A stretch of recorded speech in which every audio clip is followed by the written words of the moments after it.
ओम शांति।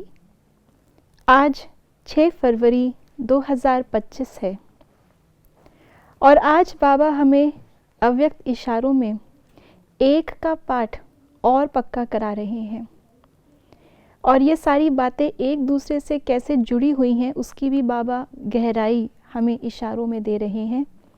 तो आइए सुनते हैं एकता और एकाग्रता के लिए आज के बाबा के अव्यक्त इशारे।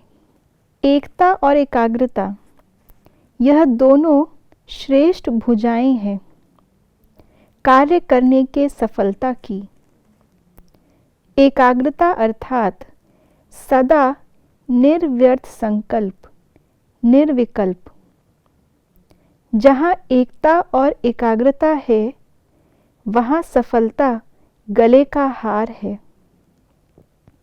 वरदाता को एक शब्द प्यारा है, एक व्रता, एक बल, एक भरोसा, साथ साथ एक मत, ना मनमत ना परमत, एक रस, ना और कोई व्यक्ति ना वैभव का रस, ऐसे ही एकता एकांत प्रिय।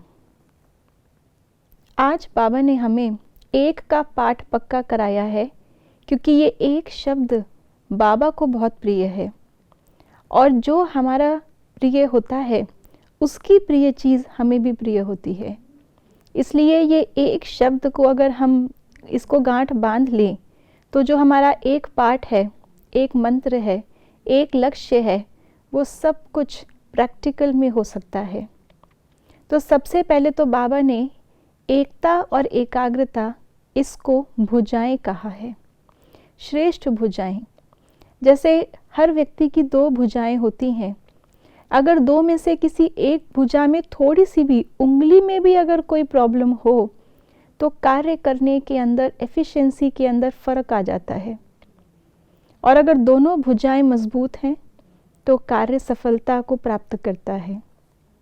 ऐसे ही दुनिया के अंदर जो एकाग्रता कही गई है, हमें तो एकाग्रता की बहुत गहराई बाबा ने बताई है, लेकिन अगर बहुत साधारण रीति से भी देखें तो जब कोई व्यक्ति कोई कार्य करने बैठता है और उस कार्य के अलावा कोई और संकल्प, जिसे हम व्यर्थ संकल्प कहते हैं, वो चलता है तो एकाग्रता की कमी कहा जाता है। इसी को बाबा ने आज कहा एकाग्रता अर्थात निर्व्यर्थ संकल्प अर्थात निर्विकल्प।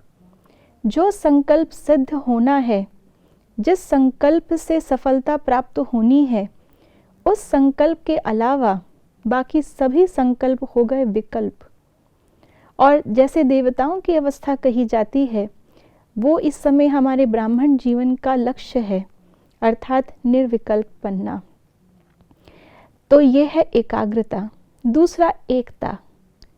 एकता मन बुद्धि की भी एकता हो सकती है कि मन और बुद्धि एक साथ एक ही जगह पर कार्य करे और उसमें हमारे संस्कार जो श्रेष्ठ हैं वो बनते भी हैं और कार्य में लगते भी हैं।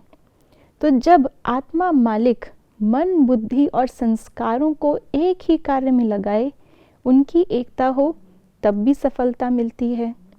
दूसरा एकता संगठन की भी है और ये एकता संगठन में कैसे आएगी? जब हम सब एक मत पर हों। तो बाबा ने कहा एक शब्द बाबा को बहुत प्रिय है, एक बल, एक भरोसा, एक मत, एकांत प्रिय, एक रस। ये सारे शब्द एक से जुड़े हुए हैं और जब हमारी मन और बुद्धि सबकी उस एक से जुड़ी होगी तो ये सारी बातें हमारे जीवन में प्रैक्टिकल होंगी। तो अपनी दोनों भुजाओं को आज चेक करें कि कितना हम निर्विकल्प हैं और कितना आत्मा मालिक मन, बुद्धि और संस्कारों की एकता से कार्य कर रही है और साथ ही साथ उस एक के प्रिय, एक बल, एक भरोसे के साथ संगठन में भी हम कितना अपनी मत को किनारे करके एक मत पर चल पाते हैं। ओम शांति।